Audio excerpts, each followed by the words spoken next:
I could sit and eat the whole jar. Those are lacto-fermented pickles. Homemade dill pickles. 4 days takes. Amazing stuff. And I'm running out. Running low on them. 5 jars of pickles gone in less than 2 weeks. So I'll be making more soon, and that means I'll be shooting the video on how to make great lacto-fermented dill pickles, which are natural and great for your insides. So cheers, guys. How are you doing? Happy Homebrew Wednesday on a Thursday. Yeah, I would have had this out a day earlier, but I did another video yesterday on me fixing my little lighted sign, or attempting to. So if you haven't watched that yet, I'll put a link down below for that, for you to give that a watch and see how that went. So it's a new series I'm calling Craig's Workbench. And hopefully I'll be able to find other things to do or tinker with or whatever over there on the workbench. And it was a lot of fun. So, got a couple things sent in. I have a beer. And I'm going to sample that beer right now because I don't have a beer with me. So let's do this. This was sent in from Patrick. Okay, Patrick, and before we pour it, let's just see what it is. All right. So this is an all-work, no-play white IPA, 6.8% ABV, 65 IBUs. And let's look at what's in the beer before we pour it. He sent me 3 beers, by the way, but I'll talk about that in a minute. We got 8 pounds of white wheat, 4 pounds of Pilsner malt, 1 pound of flaked wheat, 12 ounces of Victory malts, 1 ounce of Chinook hops, 1 ounce of Centennial hops, 2 ounces of Cascade hops, 2 ounces of grapefruit peel, 2 ounces of orange peel, 1 ounce of lemon peel. Oh, boy. Alrighty then. So we'll give this a whirl. We'll put that down for a minute. So thank you, Patrick. And like I said, he sent me 3 beers. I'm going to do one on a Craig's beer review video, and I'm going to do one now. And the third one he sent me was a store-bought, which is a milk stout, nitro milk stout, which is absolutely amazing. I enjoyed it last night. Very, very nice beer, that one. If you can find that one in your area, give that a whirl. Okay? Oh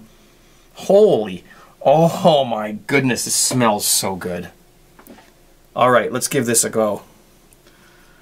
Okay, Patrick, this beer smells, right out of the bottle, smells absolutely incredible. He bottled them out of a keg. So let's make sure we get a good pour, and there we go. So he was wondering if there was going to be enough carbonation, which it looks like there is. It looks like we're fine. Look at all the bubbles up the side there and everything. Looks good. Looks great. The other beer he sent me is a pumpkin beer, and that one I will do on a Craig's beer review episode coming soon in your area. All right, guys, cheers. Oh, it smells like cake. You know, like just so delicious. All right, let's break into this baby.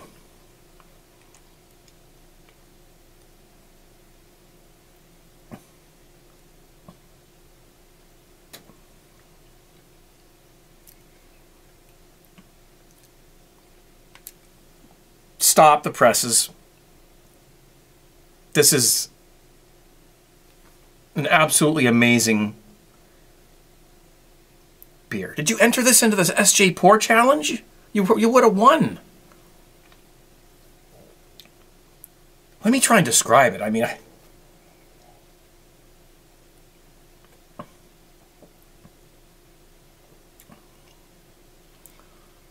I don't know. It's like dessert. I mean, I can taste all those things, the slight citrusy flavors from the peel, the orange peels, all the sort of the hop thing going on in there. A beautiful malt backbone that is just like the icing on the cake. Patrick, man, you should be the one doing YouTube videos about home brewing, not me. This is an amazing beer. Thank you very much. I can't wait to try the other one. But that will be another video. But that's absolutely incredible. I'm very pleased with it. It looks absolutely delicious. It's got perfect carbonation.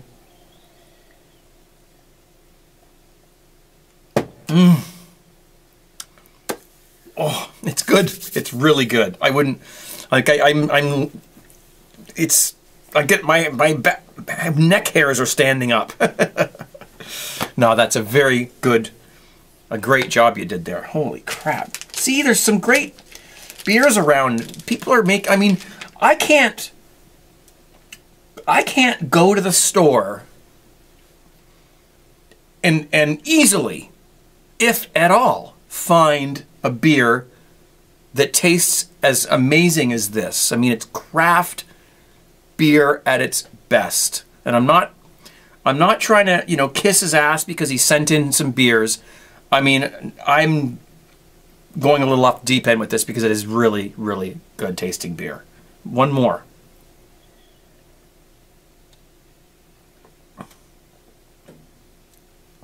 Well, if you guys don't believe me, I gave you the recipe. I read off everything that's in it. Brew it yourself. Give it a whirl and see how you like it. I don't know where he got the recipe, if he made it up himself or if he got it from somewhere. Maybe he can post it down in the comments. But if you don't believe me, brew this beer if you're an all-grain brewer, and or you could do an extract, a partial extract if you wanted to. But holy crap. Okay, I gotta move on. Okay, I gotta move on. Okay, what else do we have? Oh, I also want to promote this this ebook because it was sent to me, and it's I'm not sure how to pronounce it. Gippy Gappy, A Journey into Home Brewing. He sent this to me on Amazon. It's an ebook, and if you guys, it was like $3 or something like that. So if you want to buy it, there you go. You can look for that on not eBay, but Amazon. I have not read the whole thing yet, but he did mention me in the book, so I will look forward to, you know, reading that. And sounds like fun, you know, awesome stuff. So I just want to promote that. What else do we have? Lately, I brewed. Excuse me. That's very. It's good. It's carbonated very nicely. So, oh, by the way, I wanted to mention. Patrick, he said he kind of fabricated a like a ghetto sort of brew gun, or a bottling, like a, you know, what do you call it? You know, the bottling gun? I forget what he called it. And I can't, my camera is on top of the sheets that he sent me, the papers, so I can't, but he fabricated something in order to be able to bottle the beer from the keg. And I must tell him, if he's, I'm sure he's watching, that it worked. Like, it's very carbonated. And so whatever you did, it worked wonderfully, just so you know. I'm sure he knows that already. So, so thank you again. The other beer he sent me, as I said, I'll be doing that on a Craig's beer review video. And I have a couple other of those I have to post first, so it'll be a little while before I get that online, but we'll do things the best we can. Lately, sort of wanted to talk a little bit about a beer I did, which was basically just a Cooper's IPA. And what I did, and I may have already mentioned this in other videos, but I'll mention it again, is I do what's called a 5 and 7. Okay? And these are beers that are just, I throw them down real quick, takes a half an hour, 45 minutes. I got beer in the pipeline, I got beer in the keg. I don't have to go and spend all kinds of stupid, you know, money on beer. As I've said many, many times, it's expensive here, relatively. So this particular one, I did what I call a 5 and 7. And basically it's kind of like a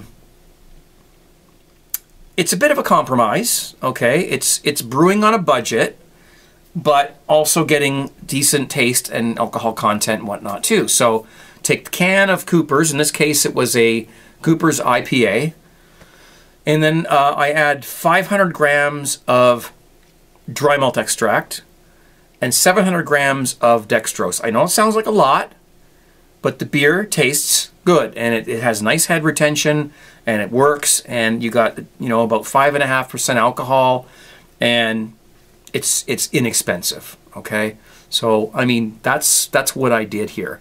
But in addition to that, I put in some hops. Now, so what I did was I took the dry malt extract and I put it in a pot with, you know, about, you know, I don't know, half a gallon of water, a couple liters of water, whatever. And I put the dry malt extract there, dissolved it, heated it up, get it to a boil, and then I put in hops. Now, this is a great way to add extra hops to your kit beers, kit brewing, all right?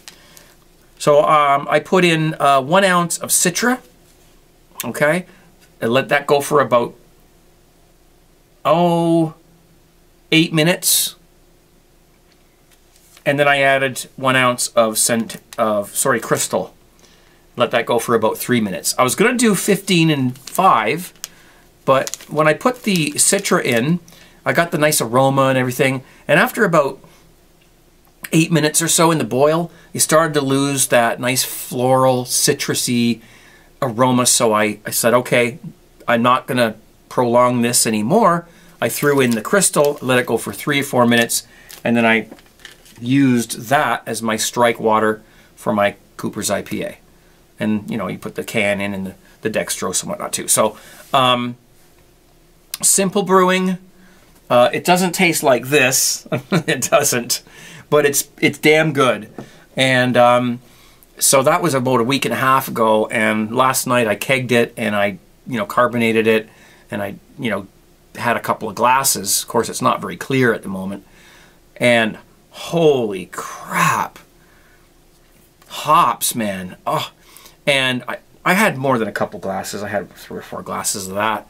And I'm telling you, there was so much hops in there, like flavor, you know, really. I mean, that's not a lot of hops, but, and I slept for like 12 hours after that.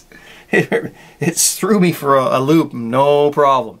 So if you're having problems sleeping, spend the extra time and add hops, extra hops to your beers, no matter what kind of brewing you do, whether it's kits or extracts or multi, you know, multi, all grain.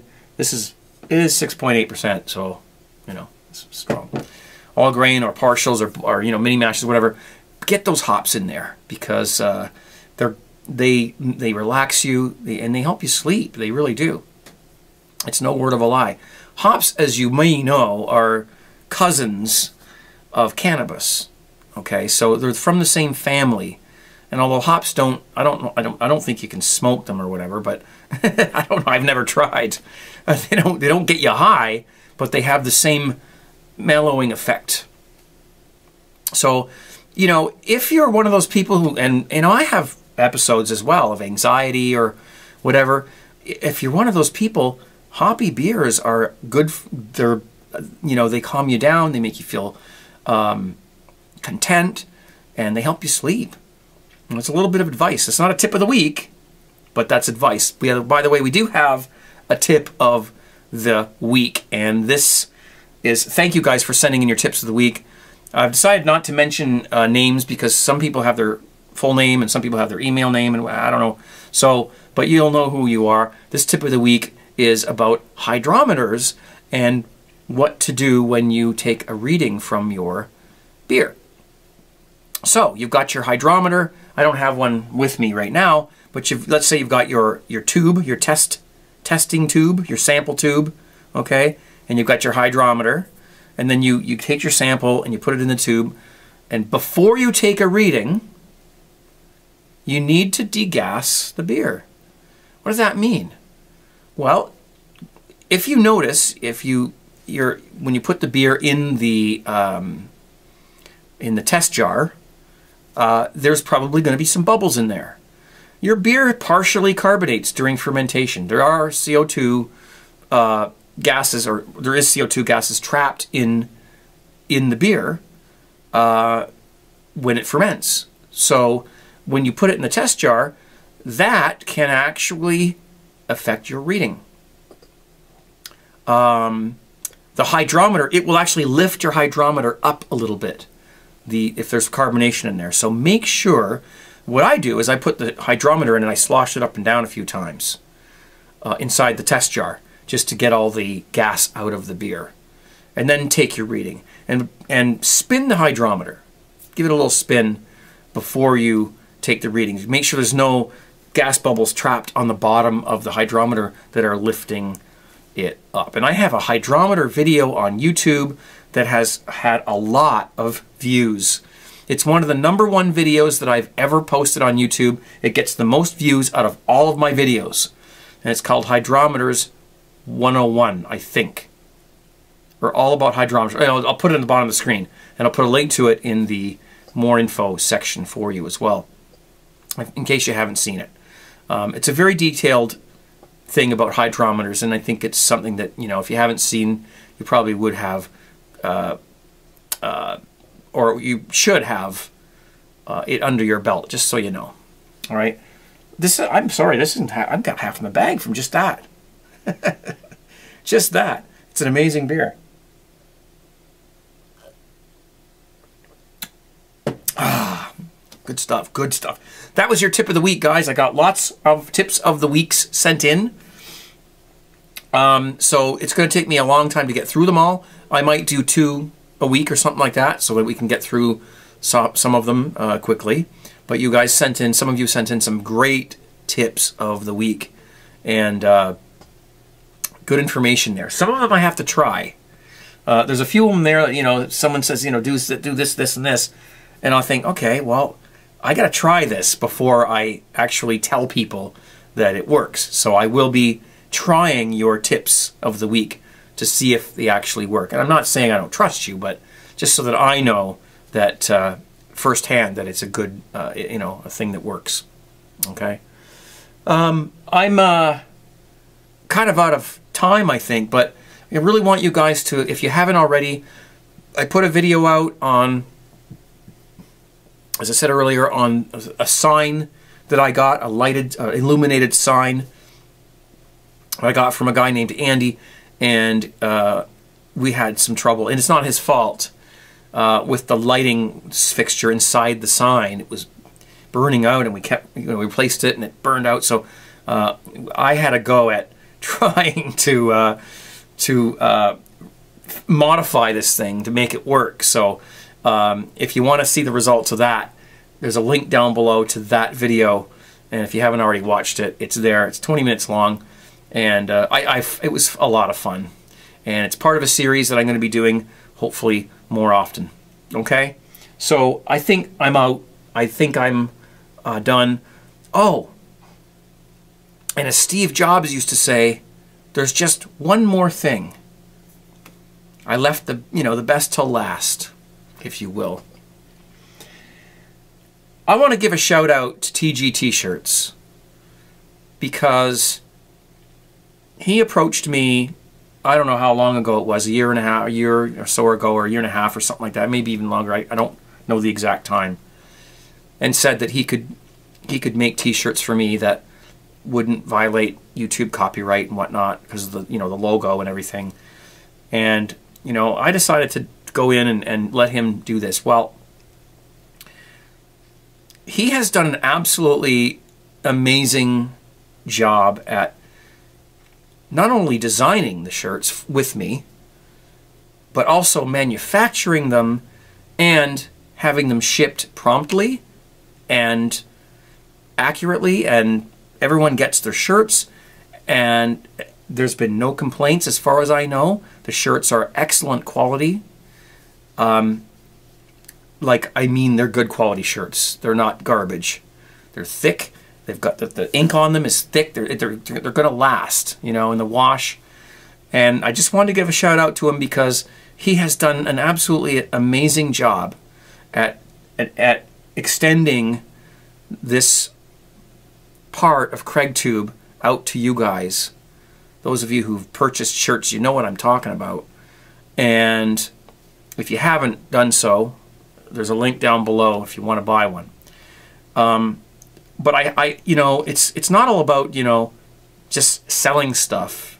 It's about somebody who cares, somebody who knows how to make good merchandise, somebody who knows how to... I mean, this guy should be building cars. He should be building phones. He should be building all kinds of stuff because he does a great job at it, and good quality products come out of tgtshirts.com, including the CraigTube t-shirts that we have available.